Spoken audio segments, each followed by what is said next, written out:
For me, it's this epic lookout here that symbolises the start of tropical North Queensland and the beautiful Cassowary Cove.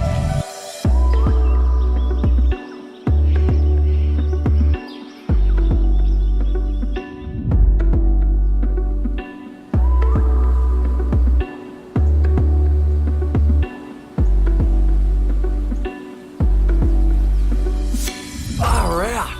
How incredible are these views over Hinchinbrook Island?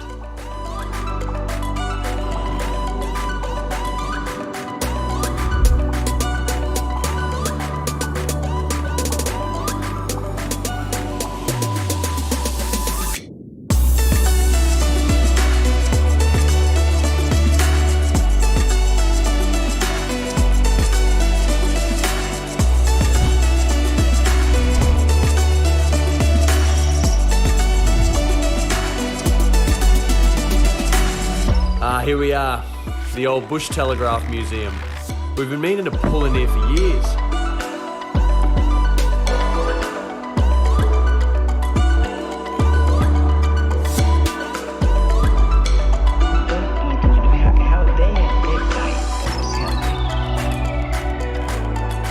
I think it's well time for a mud crab burger and a beer. Cheers, mate. Here's to it.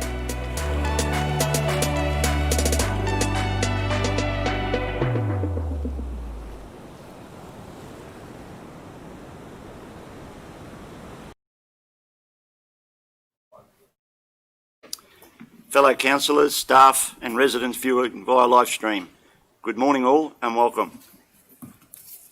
I acknowledge the traditional owners and caretakers of the land on which this meeting is being held and pay my respect to the elders past, present and emerging.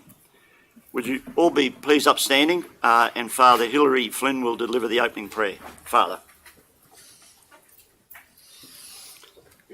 Good morning all here and elsewhere. Maybe 50 years ago, somebody coined the phrase glass half full, glass half empty. And it's certainly a strong and accurate description of things. And I would feel that we're facing a civilization of fear, and certainly the COVID pandemic, COVID-19 has made it worse. So it's something to fight. There's a difference between responsible concern for what might happen and creating fear in people's hearts that help it to happen. So that's just something to think about. The Lord's Prayer, and in that prayer we say, God, give us this day our daily bread. Daily bread's a pretty generic sort of thing. Deliver us from evil. Evil's a pretty generic sort of thing too. But anyway, Jesus said, ask God for good things to happen and the bad to be stopped. Our Father, who art in heaven, hallowed be thy name. Thy kingdom come. Thy will be done on earth as it is in heaven. Give us this day our daily bread. Forgive us our trespasses, as we forgive those who trespass against us. And lead us not into temptation, but deliver us from evil. For thine is the kingdom, the power, and the glory, forever and ever. Amen. God bless us all. Thank you, Father. I'll wait for one or two pieces. Yeah, sure, mate. Yep. We move on to apologies. Councillor Baines is an apology. Do we have any further apologies, councillors? So no. Okay, we move on to the declaration of conflict of interest. Councillors and staff, declaration of prescribed conflicts of interest or declarable conflicts of interest. Please use this opportunity to make public any prescribed conflict of interest or declarable conflict of interest in respect of the items in the agenda. Councillors should use this opportunity to disclose and or comment on other councillors and or staff interests in accordance with the Act and the regulations. Councillors, are there any declarations to declare? Take that as a no. Okay, we'll move on to the first item of business, confirmation of the minutes of the previous meeting. Would somebody move the true and accurate record, please? I've just got to clear up an issue. I said I didn't leave the room in not the last meeting, the meeting before, which was in the minutes. I actually did leave, but it wasn't to do with a conflict. It was actually just to go to the toilet. Okay. Thank you. Thank you for that clarification, Councillor Millwood. Would somebody move that the minutes of the meeting of the 12th of November, true and accurate record, moved by Councillor Farinelli, seconded by Councillor Pervin, all in favour? Carried unanimously, thank you. Any business arising from the previous minutes, other than Councillor Millwood's correction? Okay, we'll move on to item 3, community and culture. item 3.1, Regional Arts Development Fund, and Miss Hanson will deliver this report.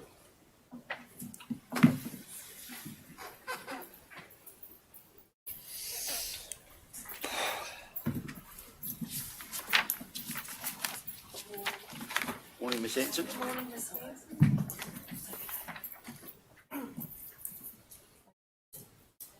This report summarises the recommendations from the Regional Arts Development Fund, which is what we call RADF. Oops, thank you.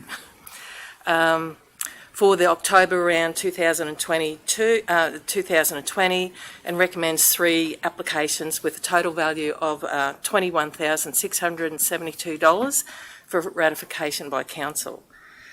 Okay, so the RADF is a partnership program between Arts Queensland and local government. It's based on a ratio of funding. Arts Queensland put money in, we put money in. Our bucket of money for this financial year is $74,000. If we were to, we have an expression of interest each year that goes into the funding for the following year. And the funding's based on a ratio amount, so if we were to put in less money, then Arts Queensland would put in less money. So with the 3 applications, they're really good applications. The Innisfallen District Historical Society, that's a great project. They'll be linking up all the other historical groups across the Cassowary coast, which is the first time having an electronic platform. Websites will give the community access to our historical information, which also includes the traditional owners, which is really great because usually it's focused on white man settlement. So that's a fantastic application. Best practice application, Mission Beach Community Arts Centre. That's a great application. They're actually planning for expansion, stage 2. They've been running for close to 10 years. The expansion is to meet the needs of the community, and having good planning helps for that. And by giving concept development funding, that will help put them in a place where they're shovel ready if stimulus funding comes up through state or federal government. That funding won't affect council in the future because they'll be applying for funding. They won't be coming to council.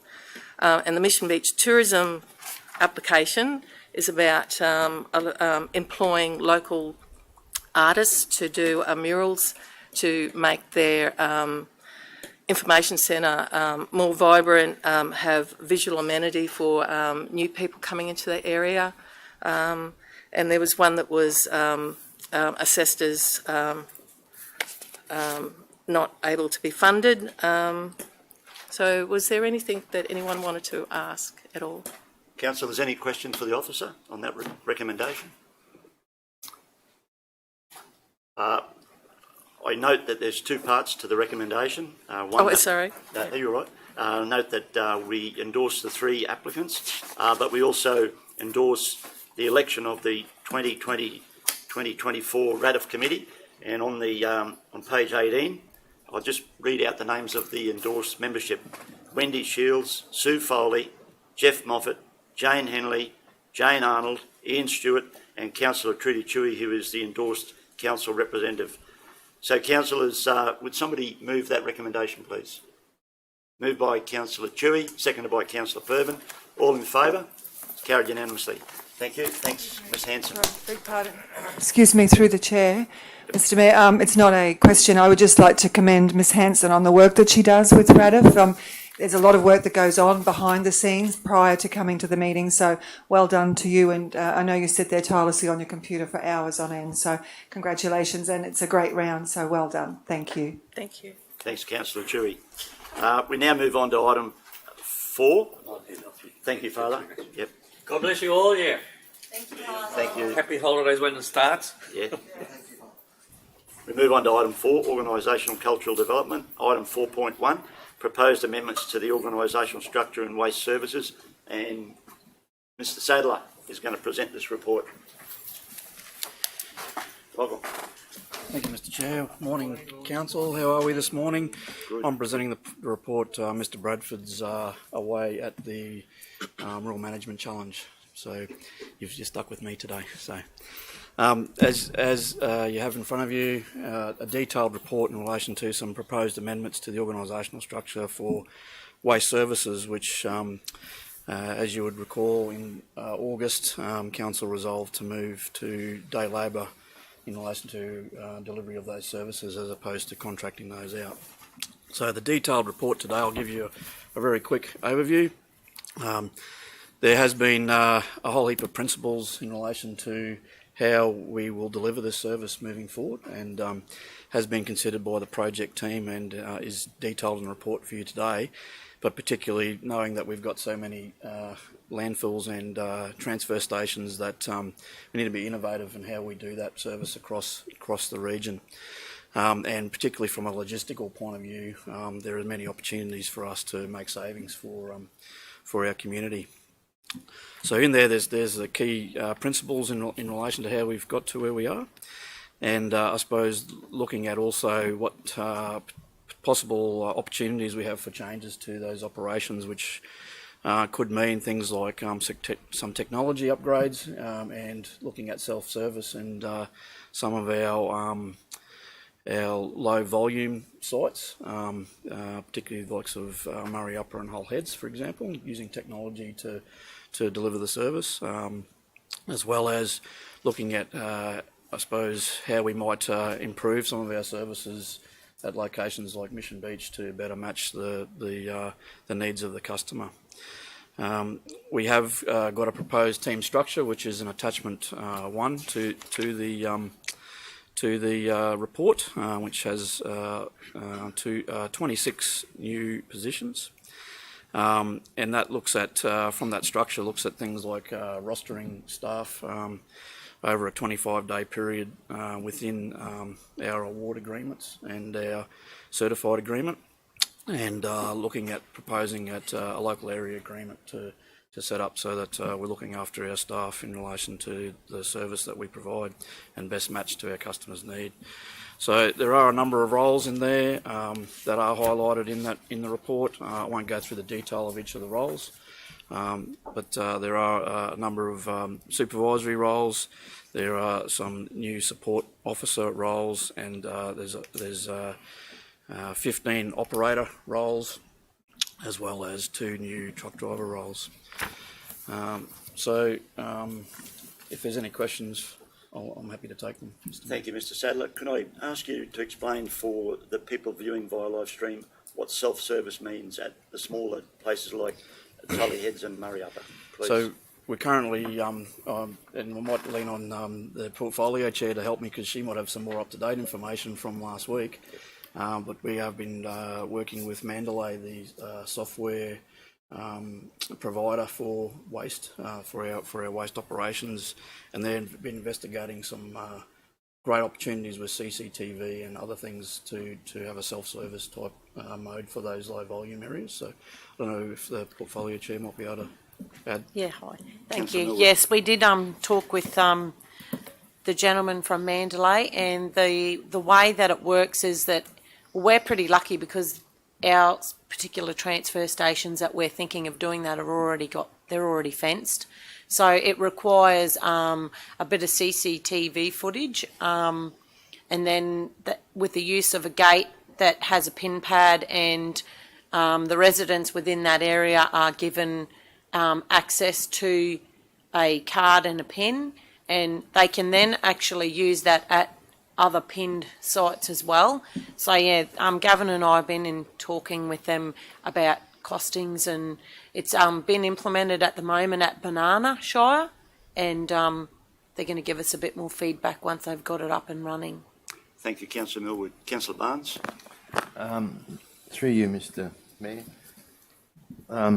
Mr. Sadler, what's our plan to educate relieving staff, like in case of a cyclone, and what's our resource pool? So the project team has looked at all the risks, and in the report talks about how we lead up to August, where we do the change from the contractor to to day labour. We have got a very tight timeline in relation to that and a project plan around that, and have been working extensively with that, and we thank Council for their help to date. This here is about the proposal today, and that's about obviously moving into consultation phase and looking at getting a little bit more detail on what the proposal is. Does that answer your question, Mr Deputy Mayor?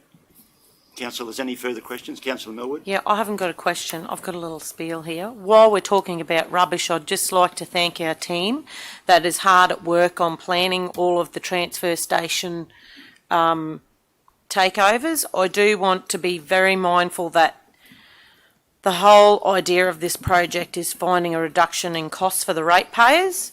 I'd also like to mention that I've been to a 2-day conference on waste and would like to advise that there's many new recycling ideas out there, and to see what we can, and we're going to go and have a look at all these ideas to see what we can do to reduce our landfill. We now have household battery collections at Tully, Stodders Hill, Bells Creek, Mission Beach and Cardwell. I just want to remind the community that we also have recycling for 22 items at our different transfer stations, and hopefully more to come. MAM's cash for cans is increasing hours at Tully to 5 days within the new year. And I just also want to just let people know that waste is not a free service, and the waste levy that we get as council at the present time is going to be coming to an end in the future. And I just want to warn you that you will be paying more to get rid of your rubbish. We need to focus on the best ways we can all as individuals reduce waste going to landfill, as not even getting rid of rubbish or green waste is for free. Someone still has to mulch the green waste, and I can assure you they don't do it for free, and they shouldn't have to do it for free. People, we need to realise nothing in life is free, and we need to pay for services that are given. I encourage you to mulch, compost and recycle to enable the life of our landfills to be extended. This is not just a problem here, it's a global problem.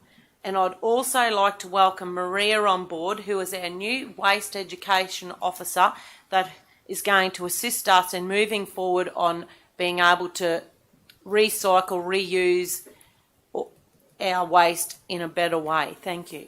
Thank you, Councillor Millwood. Councillor Farinelli. Can I just say that never in my time in local government have I ever come across a person that is so passionate about rubbish. Councillor Millwood goes away to these conferences and she rings me with all these exciting things she's hearing about, and I think it's just so wonderful because no matter where you look, people are looking for ways to handle their waste better. And I really would love to see us as a region really lead the way in that area. And I have full confidence in Councillor Millwood as the chair of that portfolio, and with our staff to make that happen. And I think there's opportunities out there that would also help with economic, stimulation. Some great opportunities out there for businesses, for people across our communities. So be mindful of the fact that this is a direction that this council is moving in, and take some initiative as well and start looking into some opportunities that you might find to help yourselves in businesses that can also assist this council in ways that we manage our waste, because I believe there's a lot of great economic drivers out there, a lot of assistance from governments with grants and that sort of thing to make these things happen. So let's see the Cassowary Coast really lead the way in this, and I think we are well and truly doing that. And thank you very much, Councillor Millwood, and to the staff. I feel very confident with the direction we're going in this. Thank you, Councillor Farinelli. Councillor Barnes. Through Mr Mayor, Mr Sadler, I know we're pretty confident with the machinery aspect of taking over the refuge tips. There's only one issue I have is with the 2 major compact rollers. Through the COVID situation, we could have 6-8 months waiting list. Have we ordered them? Through the chair, I don't believe we've ordered them yet. We are having discussions with someone, potentially a second-hand compactor. Our fleet team are working on that with the project team, so that's not part of today's report, Mr. No, but we were just on that subject. I just thought I'd bring it up. Thank you. Yep. Any further questions for the officer, councillors? If not, would somebody move the recommendation, please? Moved by Councillor Millwood, seconded by Councillor Farinelli. All in favour? It's carried unanimously. Thank you. Thank you, Mr. Sadler. We move on to item 5, Governance, Environment and Finance. Item 5.1, Delegations Council to the Chief Executive Officer, and Ms Kerr will present this report.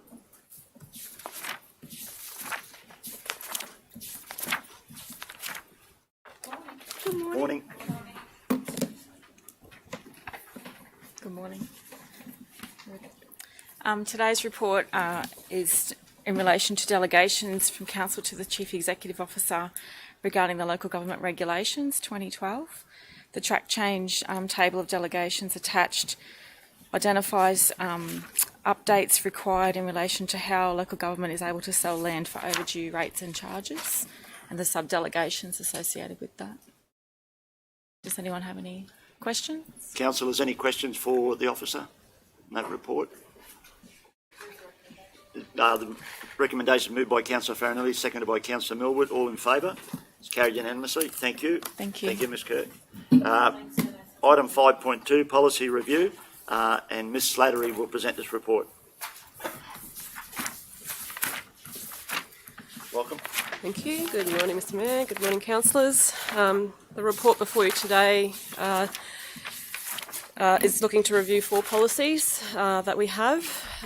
So track changes are obviously included in your pack. The 4 policies are, the first one is complaints about the public official. So this policy has just been updated to reflect the clarification of the role of the nominated person. This policy has been actually reviewed by a representative of the Crime and Corruption Committee. So that's that policy. The next policy is the Council Meeting Standing Orders and Procedures.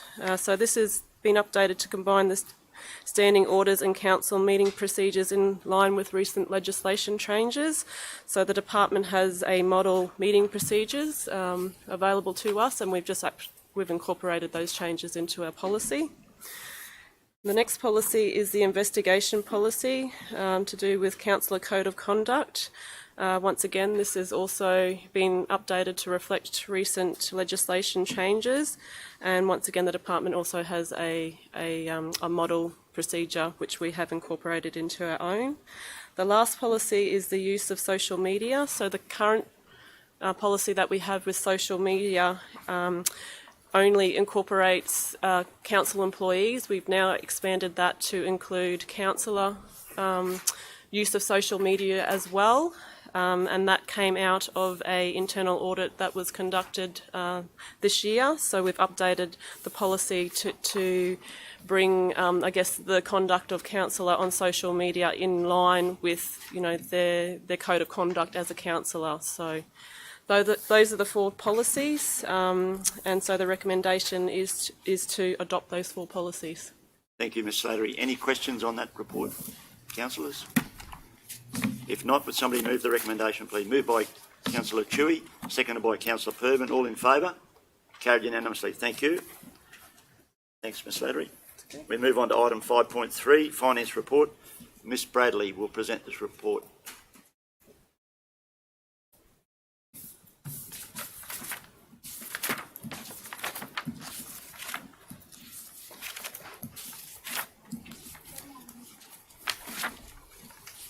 Morning. Good morning, everyone.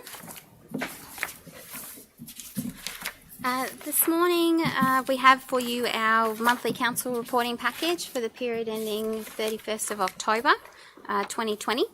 You will notice there's 2 attachments if you're using the online version. We're still having technical issues with putting it in the report, so the second attachment's the full listing including the report and the MCRP.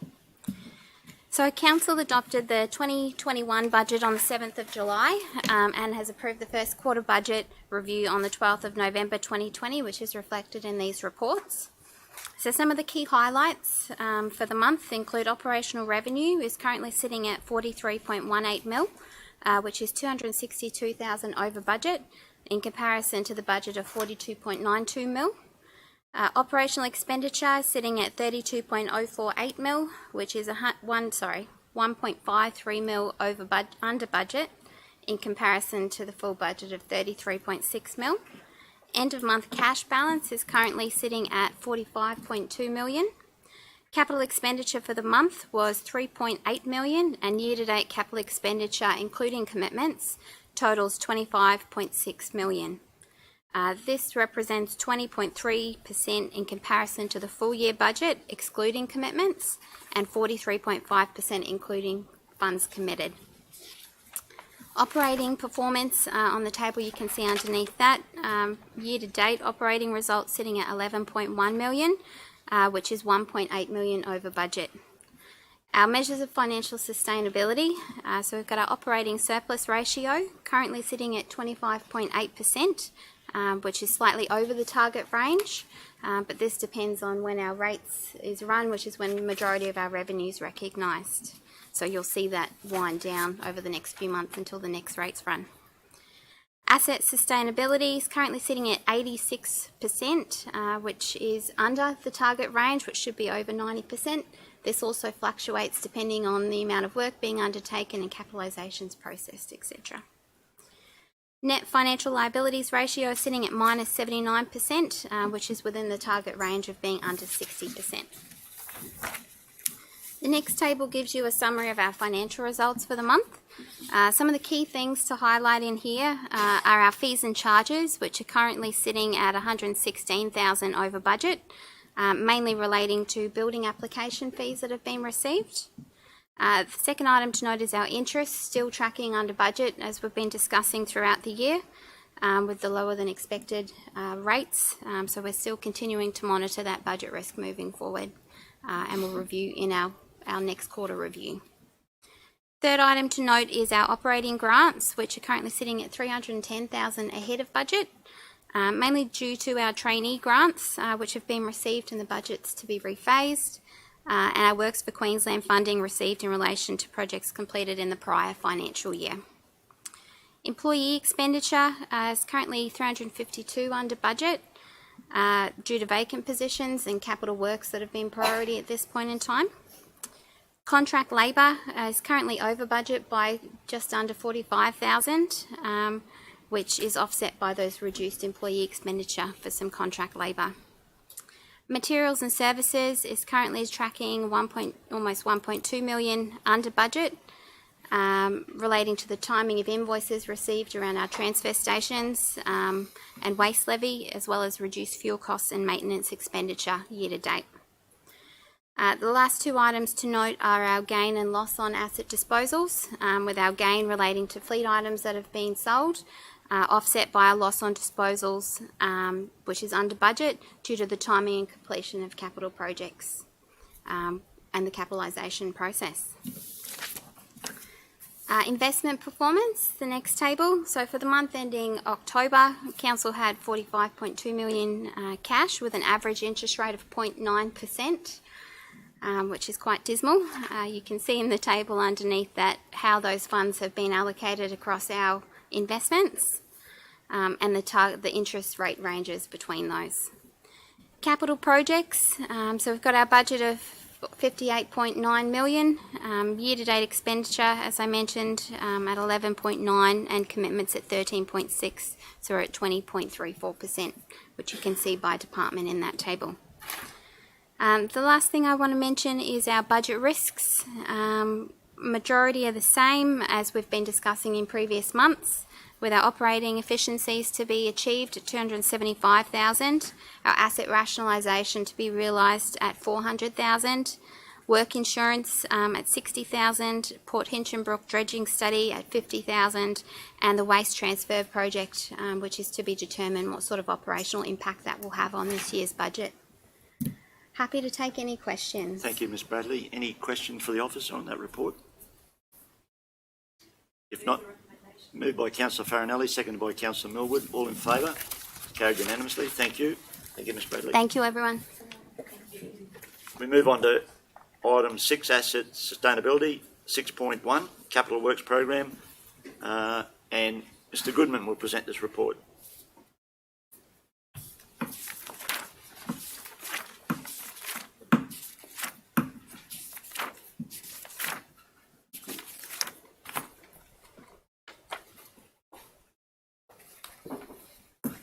Goodman. Mr Mayor, councillors, firstly, Mr Fisher provides his apologies. He's ill today and is unable to attend. Councillors, the report before you is on the capital works program up until the month of October.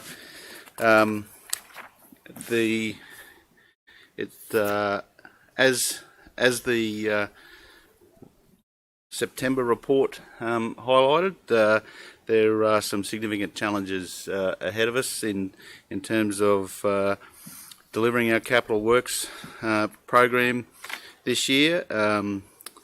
In the background material provided is on the first paragraph, last sentence there on the first page.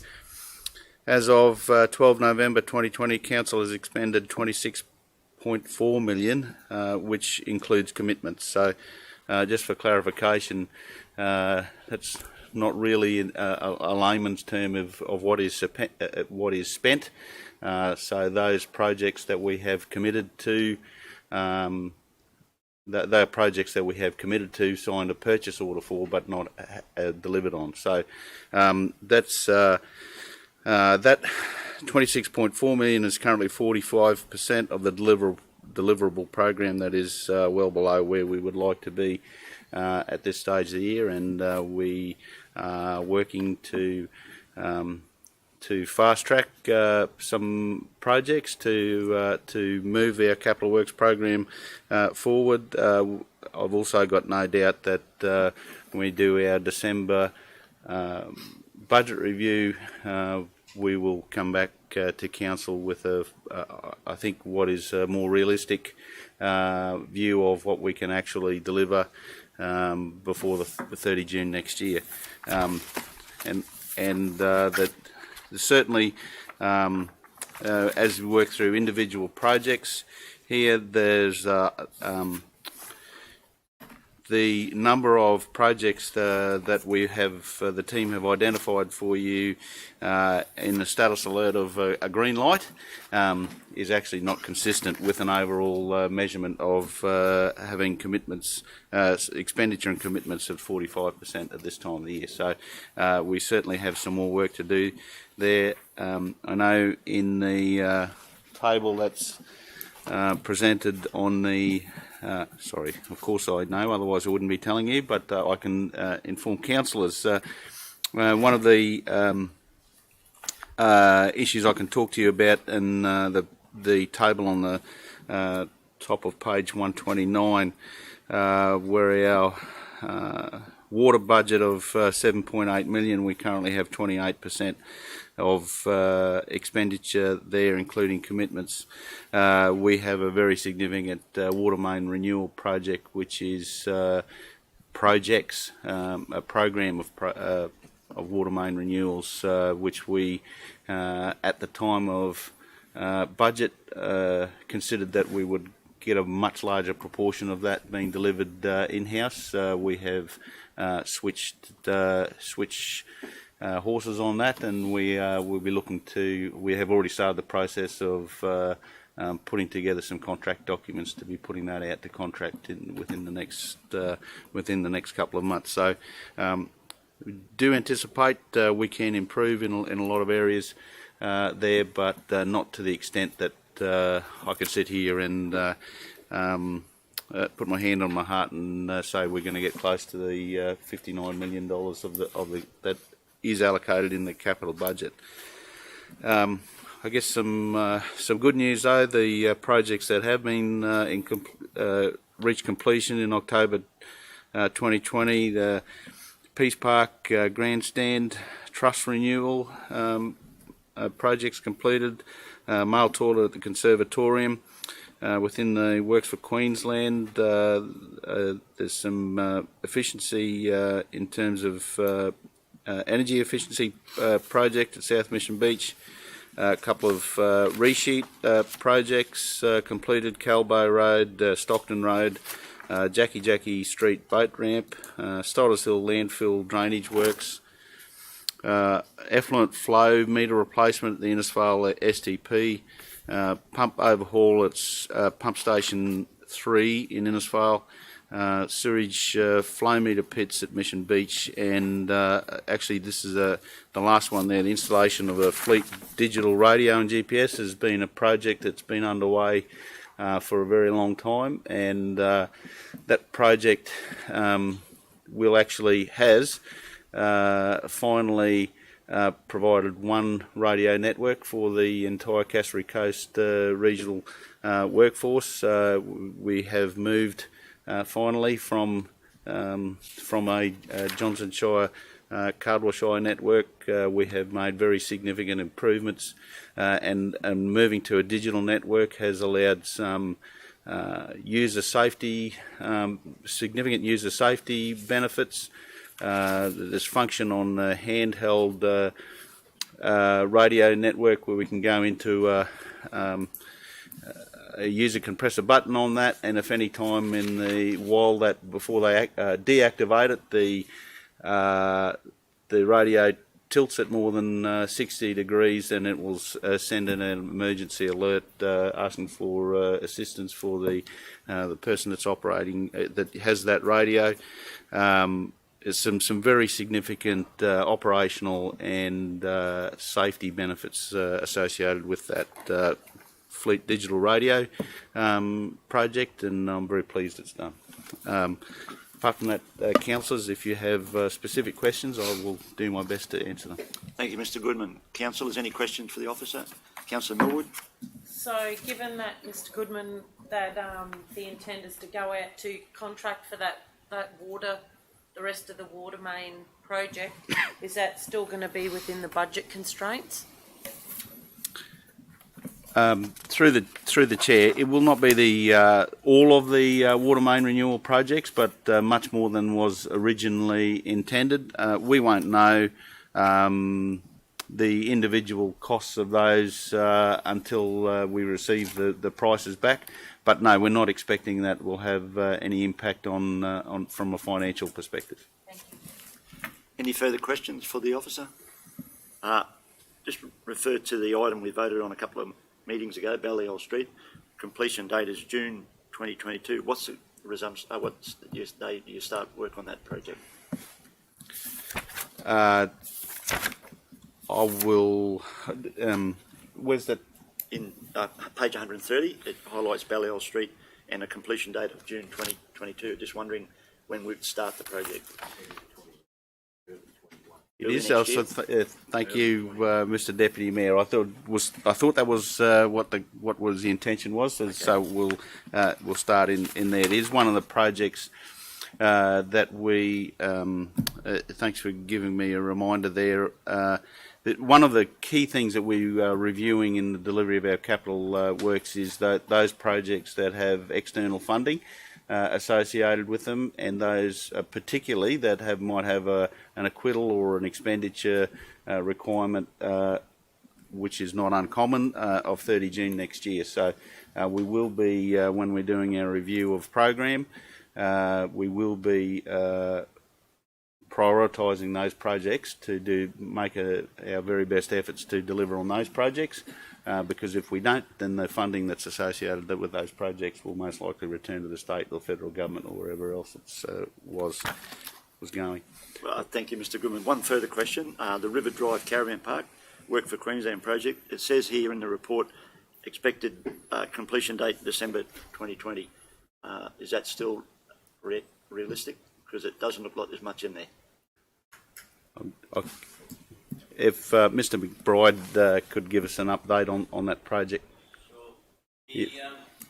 All the assets have been removed from site. The camp kitchen has been complete. Hang on, Peter. We might need you to come on. If you can, maybe come down here, Peter.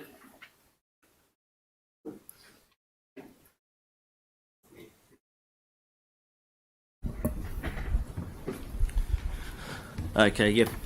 Just for an update on River Drive. So as you know, all the assets have been removed from that site. The camp kitchen has been completed and renewed. There's only, I think, some tables and the barbecue to be installed this week. The shed or annex to the residence has also been complete this week. We have 2 skip bins being delivered at the end of this week or early next week. And then we have work camp going in there early next week to get rid of all the rubbish. So it will, look, I anticipate it should be done in December, but if not, very, very close to that date. So the only thing that may exclude that is the painting, external painting to the buildings. Thank you, Mr. McBride. So while we're on caravan parks, is there any update on the Greenway Caravan Park in Tully?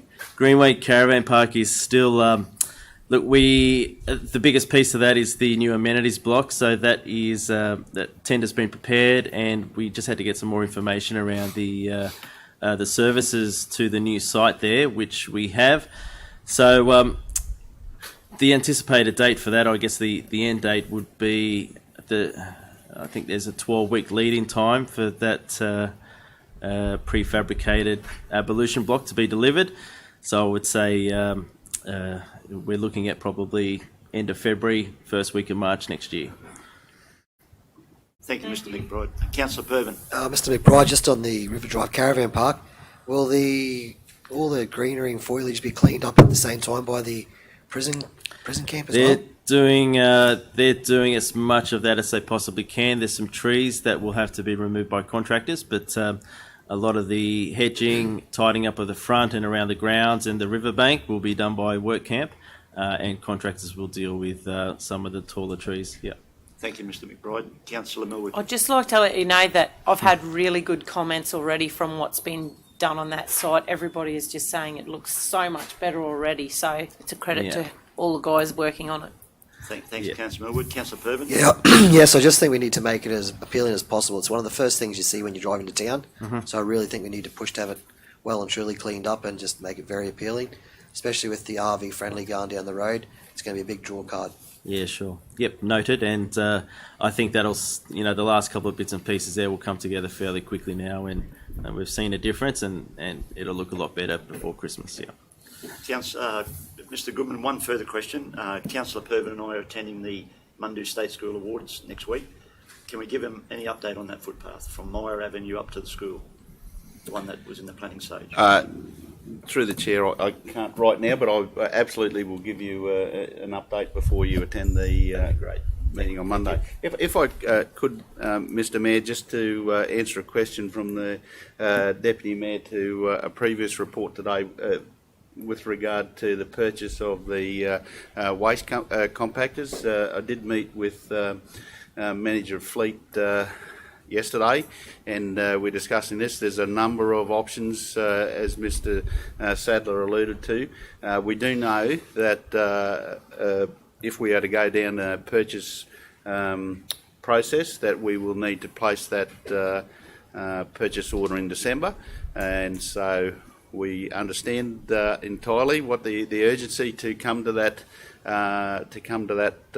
decision of which way we're going there, and that decision will be made in time to ensure that there is a fully operational compactors available to that project at the time of handover. Thank you, Mr. Goodman. Any further questions for Mr. McBride and Mr. Goodman? Moved by Councillor Farinelli, seconded by Councillor Dewey. All in favour? Carried unanimously. Thank you. Thanks, Mr. Goodman. We move on to item 6.2, Asset Management Plan, and Mr. Acatino will present this report.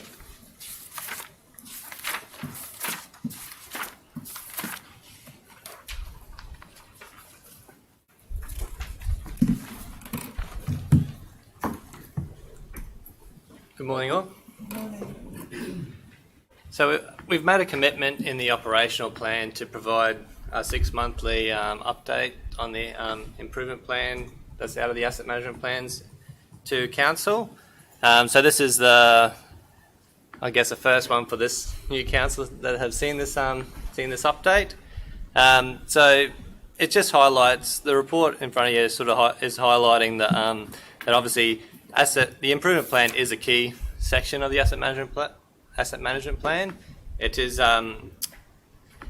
all about continuous improvement to drive the organisation forward and making sure that we do improve our practices.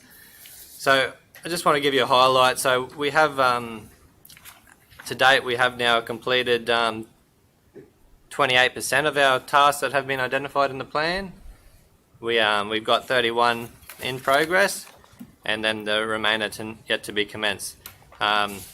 It is identified that there are, from that 33, they are identified as future work. So there is a time scale in that in those tasks, so that they are future works. So we have made some great progress, and there's a lot going on at the moment, as you can see in the report, that we are working really hard in this space to make these improvements. I have highlighted some council-wide asset management things that we are doing.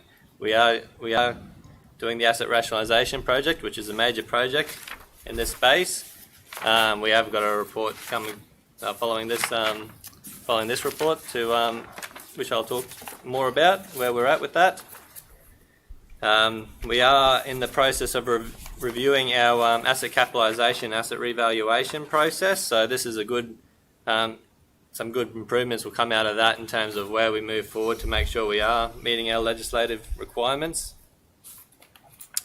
There is a current focus on asset maintenance across council, and yeah, we are working in that space as well. So the report highlights some successes in the different asset classes. So in the building and recreational space, we are currently doing a revaluation on the building asset class. So there's going to be a lot of financial improvements to our data there in that space. That hasn't been, it's on the schedule that hasn't been done for 5 years, I believe, so it's due. There is a continuation of installing solar panels. Work continues on managing our leases, and we have set up a register now and compiled it, which is great to have all that information on hand in one spot.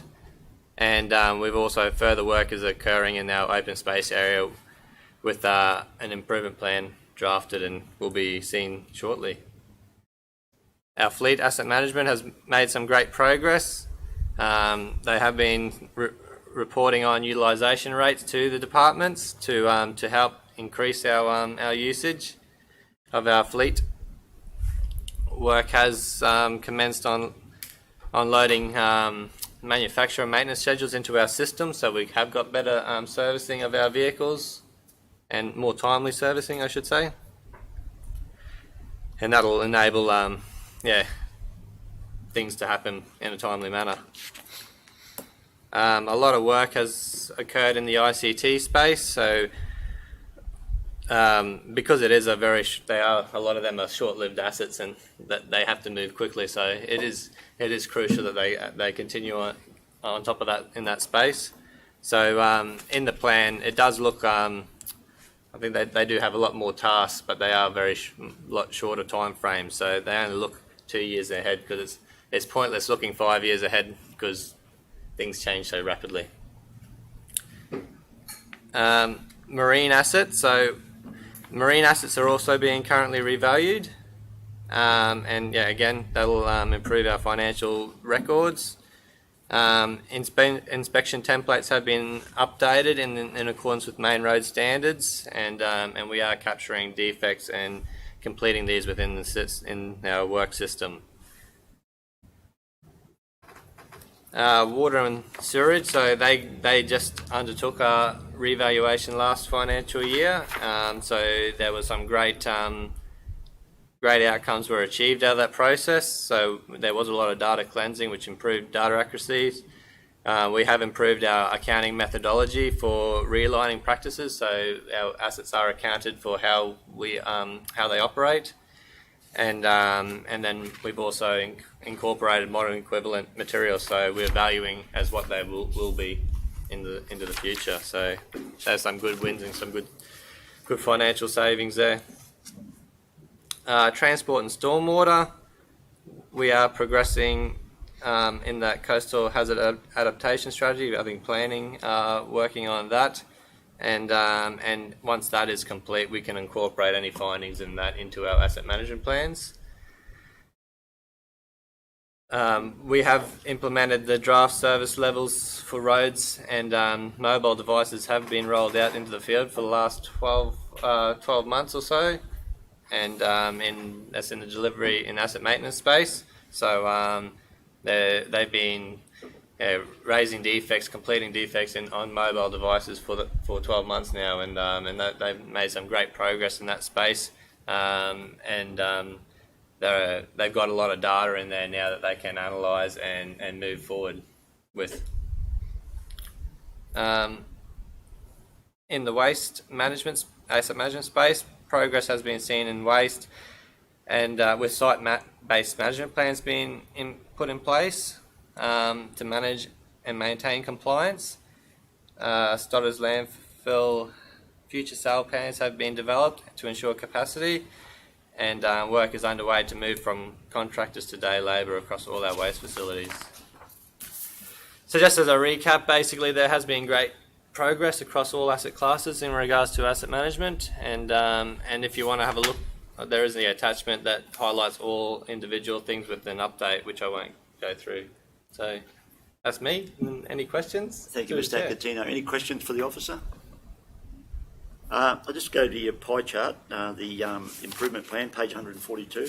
Yep. You highlight 4% of the projects are deferred or on hold, but when you go to the attachment, it doesn't actually identify what's been deferred or on hold. There's no colour coding red. Or am I misreading it? Yeah, through the chair, that they are in there. They're just not highlighted. Sorry. Okay. So the colours in the graph in the table are just highlighting the different asset classes, and the status is in the Q column. Yep. So they are in there. They're just not highlighted. Okay, no worries. All right. Can you speak to any of them in particular, and why they've been deferred? I can. So that some of them are, I think a majority of them, maybe unrealistic timeframes have been set. So I guess the one in particular that I've just focused on, there's in the marine asset class, we had the strategic review of marine facilities, ongoing demand, including stakeholder engagement. So it has been deferred because we haven't completed the previous task that relies on that thing to be completed. So we do need to go through and moving forward with the annual update of our asset management plans, this will be re-looked at and rehashed so that so we can re-look at saying, okay, well we originally thought we could get to it by 2020. We know we can't now, so we'll reassess those timeframes and adjust them accordingly. Can I just highlight the importance of asset management plans? About 3 years ago, Council embarked on a course to really bring into play asset management planning, and our Chief Finance Officer and our engineering staff looked at the Innisfail sewage treatment plant. We were paying the highest sewage costs in Queensland. $1,040 was attached to every rate notice. After our staff went through the exercise using asset management, they were still very dear, but they were able to bring the cost down to $999, and that's a bit of a psychological thing, I know, but they brought it down below the 1,000. So when you look at our wide asset base, and when they apply asset management planning, which is only brought in 3 years ago, there are savings that can be delivered in every budget. So it's critical work that Mr. Acatino and his team are doing, and that's just a dollar advantage that comes back to councillors when we're in a tight budget frame. As I said, $1,040 for an Innisfail ratepayer connected to the scheme, down to $999. So thank you, Mr. Acatino. Any further questions for the officer? Yes, Mr. Mayor. While we've got Mr. Acatino, I see back on resolution on 4.1 earlier this morning and also currently on page 151, I'd just like to make sure that the officers are constantly reviewing the waste management strategy that I think was in 2013 through to 2023. You've just got to keep incorporating the changes, and I can see that you're doing that, I hope. Through the chair, yes. Okay, thank you. That's a yes. Any further questions for the officer? If not, would somebody move the recommendation, please? Moved by Councillor Barnes, seconded by Councillor Dewey. All in favour? Carried unanimously. Thank you. We move on to item 6.3, asset rationalisation process, and Mr. Acatino will present this report. Welcome, Michelle. Yeah. So with me today, I've got Michelle Feenan. She's we have engaged Michelle from Engagement Plus. They're the experts in community consultation, and she is running, helping us with our consultation and engagement of our community group. So welcome. Thank you. Welcome. Good morning. Thank you. So I just wanted to give a quick highlight about where we're at with this the asset rationalisation process. So we are currently in the community consultation phase of the project, and I just wanted to highlight some of the background first before we get into the consultation part. But so through the asset rationalisation process, we are committed to the following intentions, and we are focused on decisions that bring benefits to the whole community. We are committed to reducing depreciation, insurance premiums and other operational costs. We encourage assets to be shared amongst multiple users to increase utilisation rates. We commit to working collaboratively with user groups through the project. We will support affected user groups during and after implementation of council decision.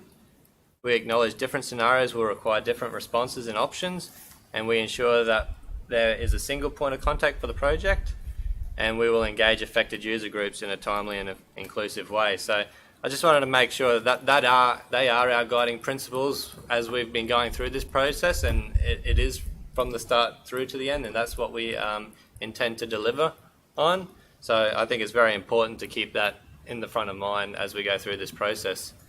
The other thing I wanted to highlight is that what is the word rationalisation, and when front of mind when we talk about asset rationalisation, I think a lot of people think of the worst case scenario, which is to get rid of the asset. So when we talk asset rationalisation, we are talking about a different range of options and things through from, like, we can transfer ownership, we could sell the building, we can set lease agreements with user groups so that they are better utilised. We can change treatment, so we can provide the asset or provide the service in a different means.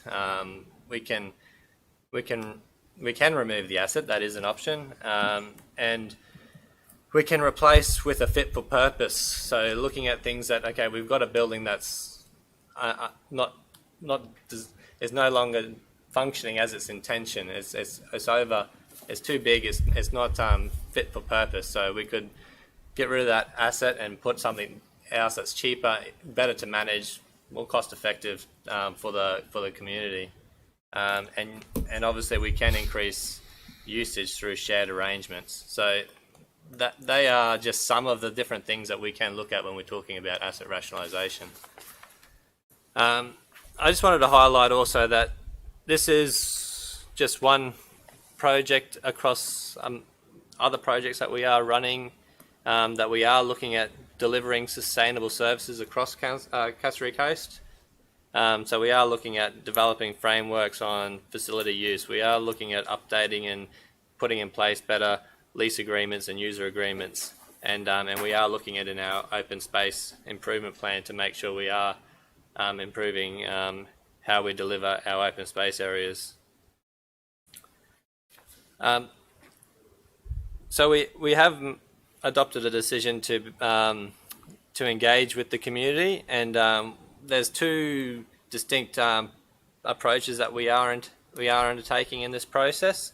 So we have consulted with we are consulting with the Cassowary Coast Community Consultative Group that has been established to provide the community the opportunity to have input into Council's asset rationalisation process, and we are engaging directly with user groups.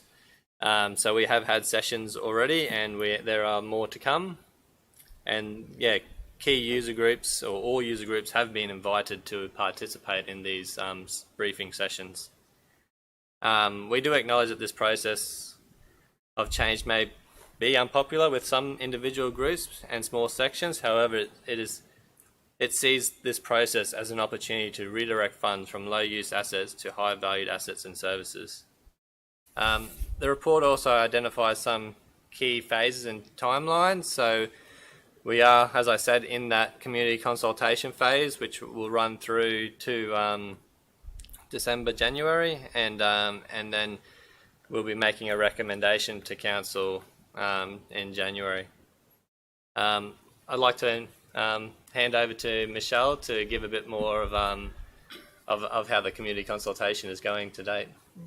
Thank you very much, Chris. And again, good morning, councillors. Thank you for the opportunity to just provide some additional comments. There's two main streams. It was on, so yeah, I turned it off. Thank you. Red light means go. There are a couple of main streams with the consultation that has begun with the asset rationalisation project. The first is to actually survey all asset users across the Cassowary Coast region with respect to that utilisation that's occurring. So that's not work that I am doing, but it's certainly part of the asset team. Peter McBride's leading that work. And that really is a critical piece of information that will support the asset rationalisation project, but also will support a range of other projects that Chris has outlined to achieve that kind of wider view of sustainable services for the Cassowary Coast region. So in that survey, it's getting to the nitty-gritty of how those assets are being used, who's using them, what sort of frequency, what's the nature of that use, and so on. And that information, how it kind of leads into the asset rationalisation project, and it's already been demonstrated with some of the survey responses that have been received, is that that's helping to enrich the information that's available to council to consider, but it's also leveraging opportunities for further discussions with those community groups who are using those assets for a range of different purposes. So I wanted to emphasise that survey work that Peter is running is really quite crucial.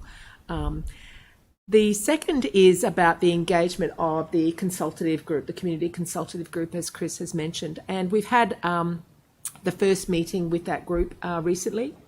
Our second meeting is happening on Saturday. And it should be emphasised that the work that this group had been asked to do, it's the first time for this council and for this group to come together and to work as a team, really. And they've been given the toughest job, I think, to work through. So it's a complex project. It has terminology and language that may be a little bit foreign for some. So it needs a methodical explanation so that we can ensure that consultative group are in the best seat to understand the job at hand, why council is looking to do this, in the importance of it for all ratepayers in the region, and then what is their particular role. So important to that, the consultations have been about information sharing. What's the project? What's the background to it? Why do it? And what will be some of the processes that will be undertaken to continue moving forward with the project. Secondly, we've looked at them having an understanding about the criteria that have been used in order to go from a wide range of possible assets to the one that might be under focus at the moment in this current conversation. And we've got them to provide some weightings on those criteria. And then we've started the process of applying those weightings to the first set of assets that we've asked them to look at. So the consultation so far, it's very early days, and it's being met with, I guess, mixed reactions. On the one hand, the group are very understanding and appreciative that council is taking this very bold step to rationalise assets and to achieve the targets that intends to do. So they understand the reasoning for that, and in fact, many in the group were kind of cheering and clapping the intent with that. But balanced with that is a lot of anxiety. It is about do we have the right information in which to kind of cogitate over the criteria. What do we know and understand about some of these assets have been some of the questions.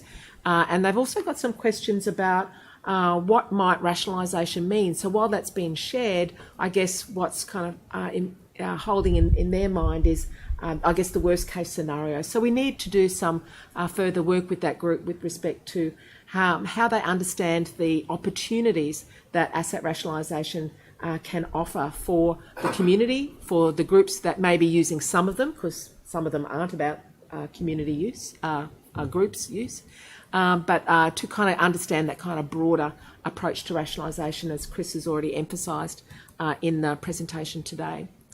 So the continued work with that group will be to consolidate their understanding and to continue to apply their criteria. And what we've asked the group to think about is that they're not needing to make decisions. That's not their job.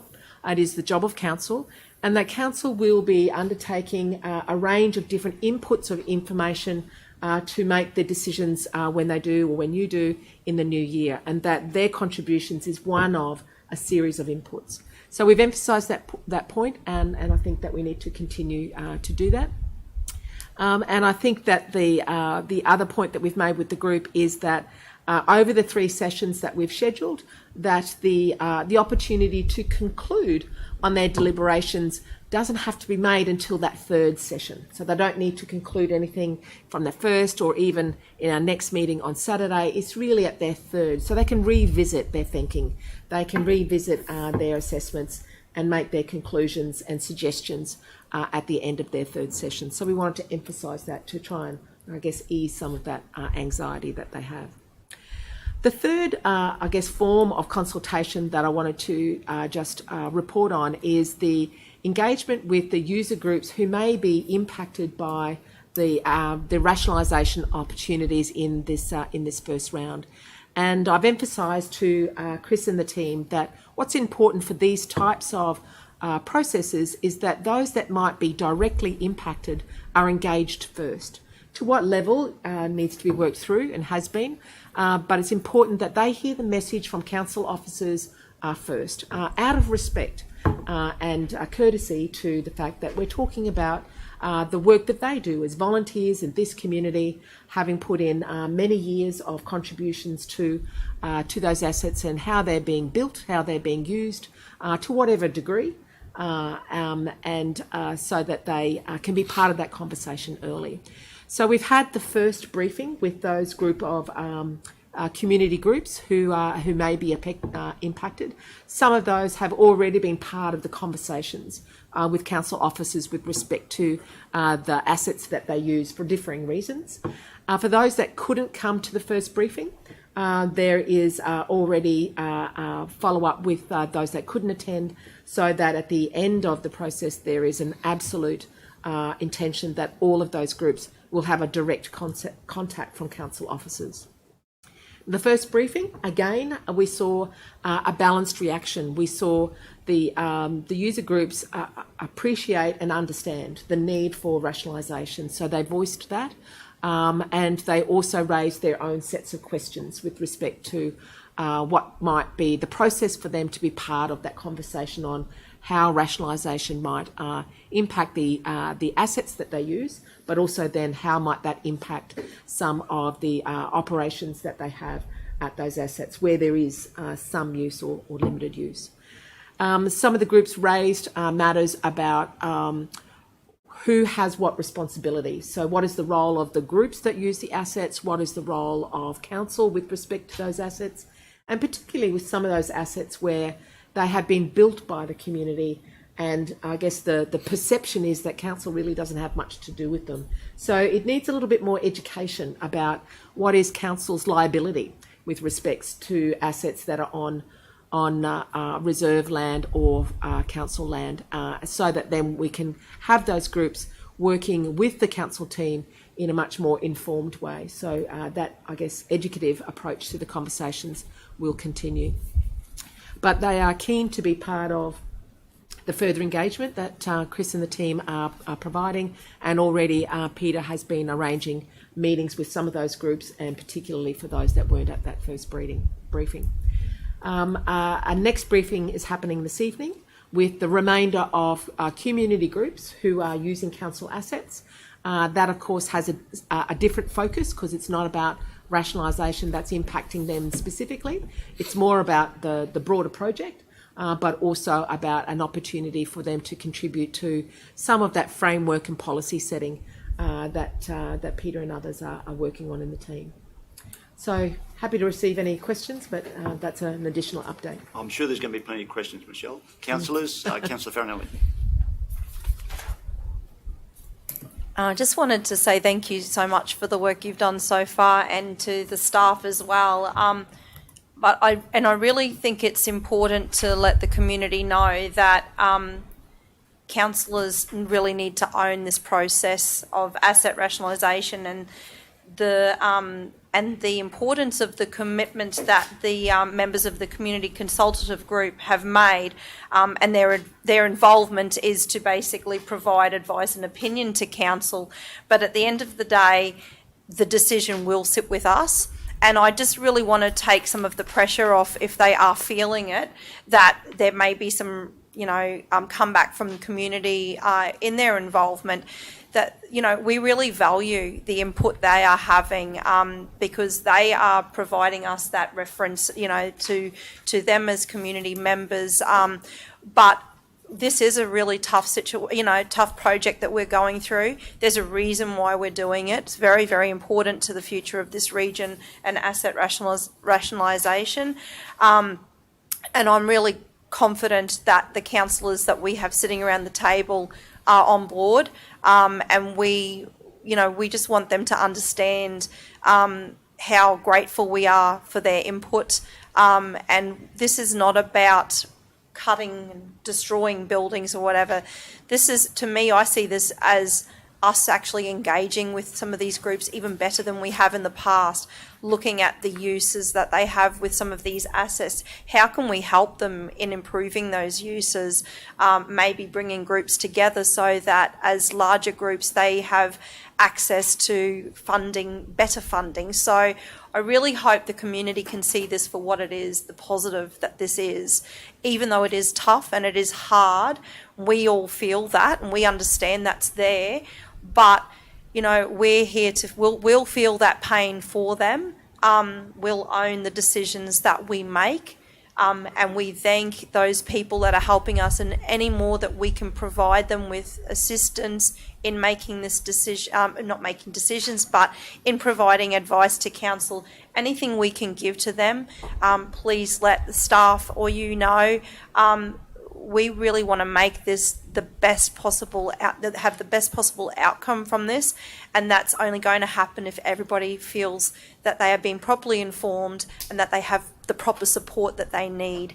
And we as councillors, I hope others agree, we're here and we're here to do what's in the best interest of the community and to see this through.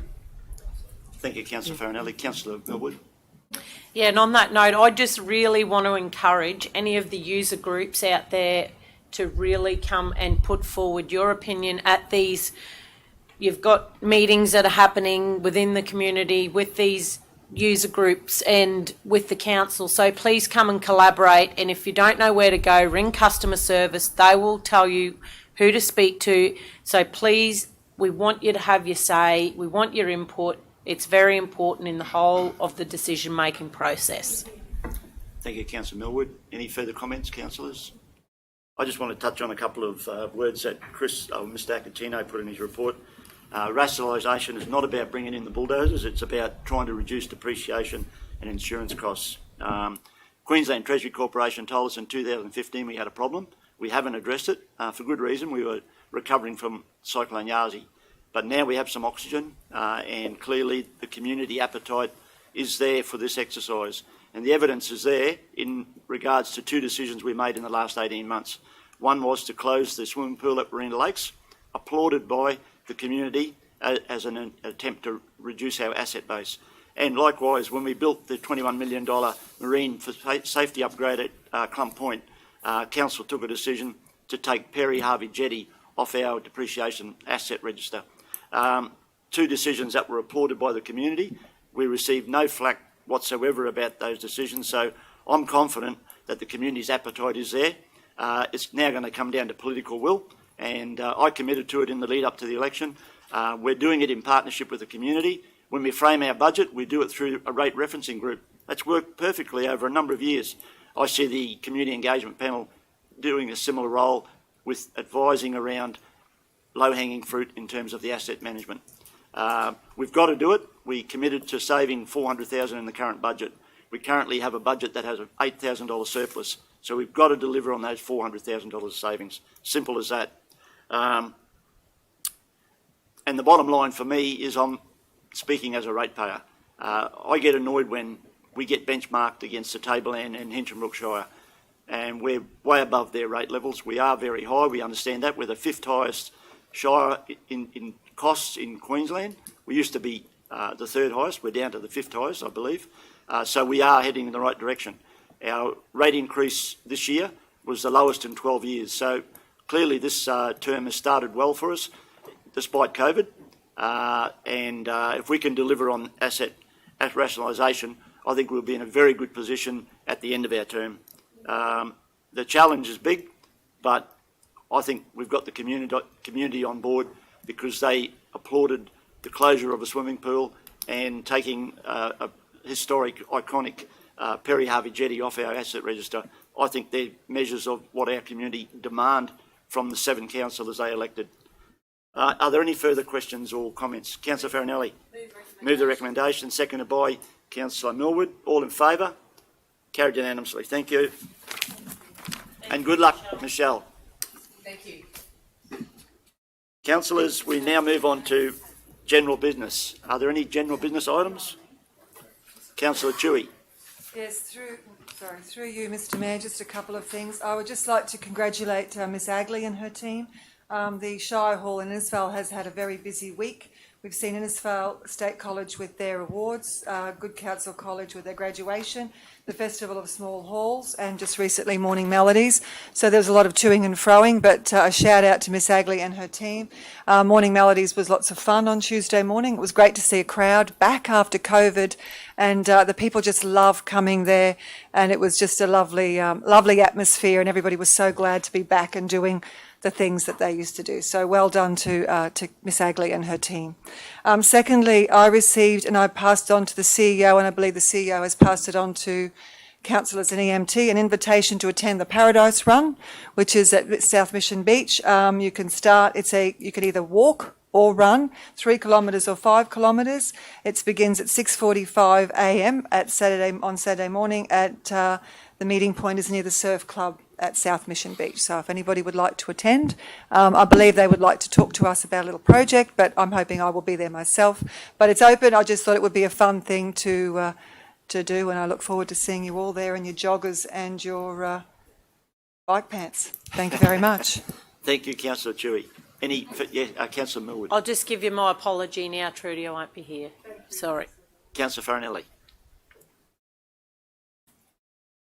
Just in regards, Mr Mayor, and to the other councillors, was fantastic to hear that our borders are opening up on the 1st of December, so big cheer. As a region, I'm looking forward to welcoming the Victorians and New South Wales people back into the best part of the country, being far north Queensland, and especially the Cassowary coast. Council's put out a media statement and media release, and just want to reinforce our 102 things to do on the Cassowary coast and exploring our beautiful region. I've spoken to our comms team to, for us to maybe look at some opportunities to promote, to get people staying in our region to share their experiences maybe on our social media platforms. using their hashtags and travelling throughout the Cassowary Coast, and basically get them to help us share what it is that makes us as a region so special to tourism. And I just wanted to reinforce something I did say through the media release is for people to just be mindful of staying safe on the roads. We will have a lot more traffic coming throughout our region, into our small townships, caravans on the road. And something further, say hello. Say hello to the people visiting our region. Be pleasant. Welcome them here. Help them with some advice on some of the wonderful things that you enjoy doing on the Cassowary Coast as part of the 102 things to do. So just to the community, be welcoming to these people visiting our region, and stay safe. Thank you, Councillor Farinelli. Councillor Barnes. Thank you, Mr. Mayor. After a very informative session yesterday with a local laws expert, I would just like Council now to commence a clean-up of the whole Shire from Innisfail right through to the lower sections of Cardwell on our visual pollution and our dirty blocks, etc. We have a lot of buildings in bad shape. We have a lot of blocks that are dirty. So after an information centre yesterday, I think as a council we have a pathway now, and I'd like to see us follow it. Thank you. Thank you, Councillor Barnes. Any further comments, councillors? Councillor Millwood. Yeah, just in reply to Barry's comments there, I think we need to have a lot of get together and put our heads together about that before we go making any rash decisions. Thank you, Councillor Millwood. Any further general business items, councillors? If not, would somebody move that we move into committee, please? Moved by Councillor Farinelli, seconded by Councillor Chewy. All in favour? Carried unanimously.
Okay, councillors, can somebody move that we go out of committee, please? Moved by Councillor Farinelli, seconded by Councillor Millwood. All in favour?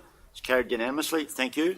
The final item on the agenda is 8.1, the tender for tenure of the swing moorings and pen berths at Clump Point boating facility, and Mr McBride will present this report. Thank you, Mayor. The purpose of this report is for Council to award the tenure of pen berths and swing moorings at the newly constructed Clump Point boating facility. The tender closed on the 26th of October 2020 and was assessed by a panel of 3 council officers on the 9th of November 2020. At the close of the tender, on the 26th of October, council received 6 conforming tenders and 3 non-conforming tenders, which are outlined in the report. Officers seek to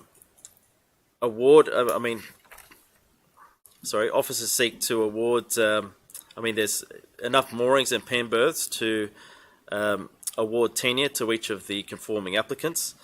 And the second part of this report is to outlines the process for assessing future applications for commercial use and private and recreational use as well. The recommendations outlined in the report. I think that covers it. Thank you, Mr McBride. Any questions for the officer, councillors? Councillor Barnes. Yes, Mr Mayor, I'd just like to say, I just hope that the valuer has these costings for these moorings correct. I just think that we're not comparing apples with apples. We're comparing with Cairns. We've read articles in the paper where they've got international airport and 600 hotels, etc., and 24-hour facility manager. We're more on the Marillion Harbour Lucinda scenario, and I think we're only starting off. If we could have started off at a lower rate, we may have encouraged more operators and more tourists. If we can be the cheaper end of the market initially until we get a toehold, I think it would have been a lot more acceptable. And I'd just like to let people know that we're really here today only dealing with the commercial tenders, and very, very shortly we'll be having the private people will be dealt with in a very short period of time. But I will be voting for it today. I would like to have seen it a little bit different, but I think it's a great asset to our Shire. Thank you. Thank you, Councillor Barnes. Any further comments, councillors? Moved by Councillor Farinelli, seconded by Councillor Millwood. All in favour? It's carried unanimously. Thank you very much. That brings our meeting to a close at 10:59. Thank you.